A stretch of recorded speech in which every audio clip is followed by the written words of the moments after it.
Hi everyone, my name is Shaylin Powell. I do apologize for the way I am sounding. I am sick, so please bear with me. Now, my Capstone project is a systematic literature review that does examine how damage to the frontal lobe affects impulse control, moral judgment, and criminal decision making, and how this knowledge can be applied when determining criminal responsibility in forensic settings. This project sits at the intersection of psychology, neuroscience, and the legal system.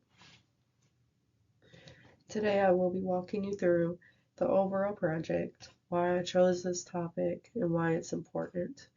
Then I'll be summarizing the background, research, the research question, hypotheses, methods, results, and key discussion points. I will be ending it with the limitations, future directions, and what I personally learned from completing this capstone. This project is a systematic literature review instead of an original experiment. I did review and synthesize various peer-reviewed research that is related to frontal lobe functioning and criminal behavior. The purpose was not to excuse criminal behavior, but to generally understand how neurological impairment can influence decision making in legally relevant ways. Now, I did choose this topic because I am deeply interested in forensic psychology and neuropsychology. I've always been curious about how brain functioning influences behavior, especially behaviors that society labels as immoral or criminal. This specific project has allowed me to explore how science can inform justice without oversimplifying responsibility.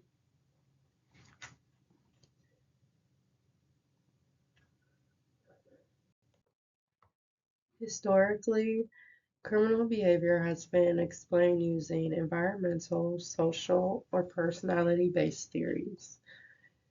More recent research has shown that brain structure, specifically the frontal lobes, plays a crucial role in planning, inhibition, and self-control. The damage or dysfunction in these specific areas can significantly affect how individuals regulate behavior.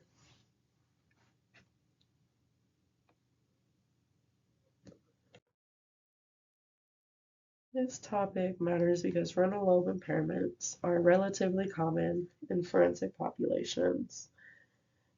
Judges, attorneys, and clinicians are increasingly exposed to brain imaging and neuroscience evidence. Excuse me. Without proper psychological interpretation, that information can easily be misunderstood or even misused in court.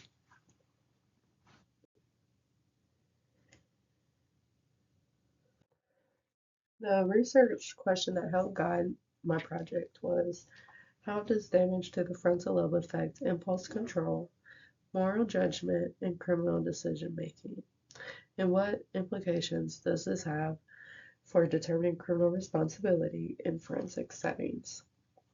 This specific question ties neurological science directly to ethical and legal decision making.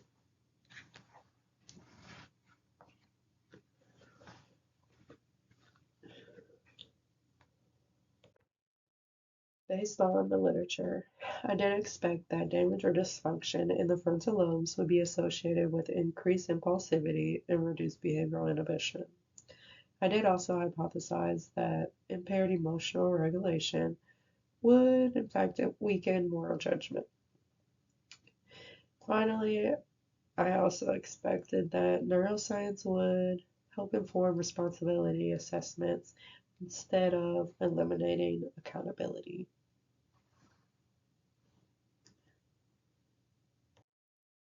Now, I did conduct a systematic literature search using the Franklin University Library. The inclusion criteria that I focused on peer-reviewed psychological research that was related to frontal lobe functioning, decision-making, moral reasoning, and forensic relevance. Studies outside of this scope or lacking empirical grounding were excluded.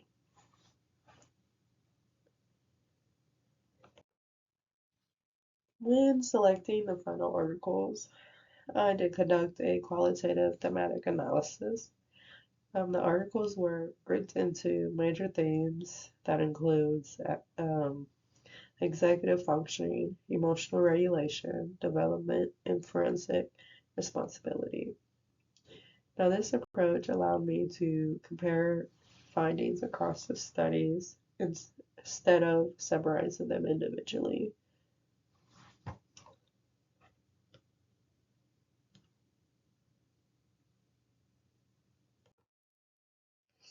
One of the strongest findings across the literature was the link between frontal lobe dysfunction and impaired impulse control.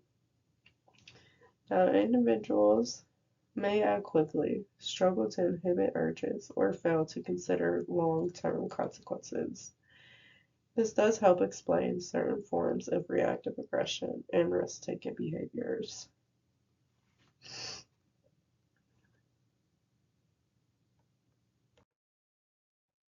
Moral judgment relies on both cognitive understanding and emotional input.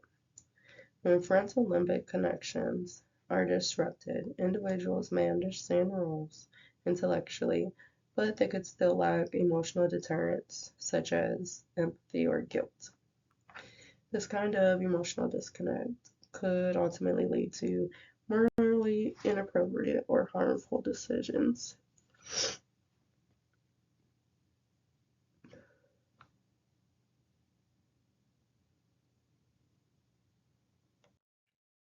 Developmental research shows that the frontal lobes do continue maturing into early adulthood. This does help explain impulsive behavior that is found in adolescents involved in the justice system. Traumatic brain injury could also cause sudden changes in personality and behavior, even in previously well-functioning adults.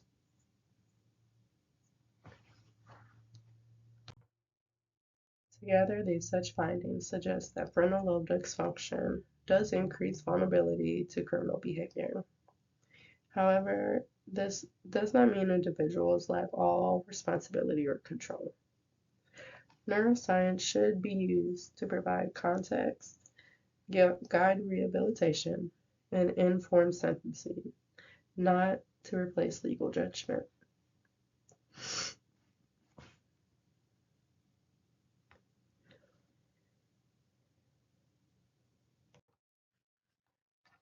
Now, a major limitation of this specific project is that it does rely on existing research rather than original data. Study designs and populations has varied, which does limit generalizability. Future research could include longitudinal studies or even applied forensic assessments to help strengthen conclusions.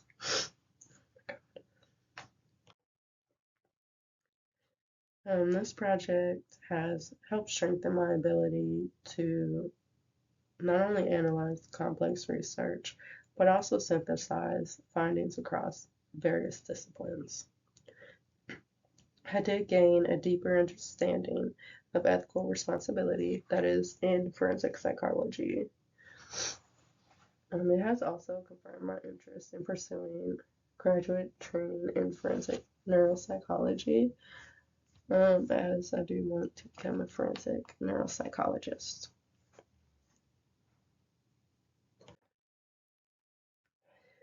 Now, in conclusion, the frontal lobes does play a very critical role in impulse control, moral judgment, and decision making. Neuroscience does add important insight into criminal behavior without eliminating any personal agency. When it is applied carefully, this knowledge can improve fairness and effectiveness that is in the justice system. Now, if you have any questions or any feedback, I would love to hear it.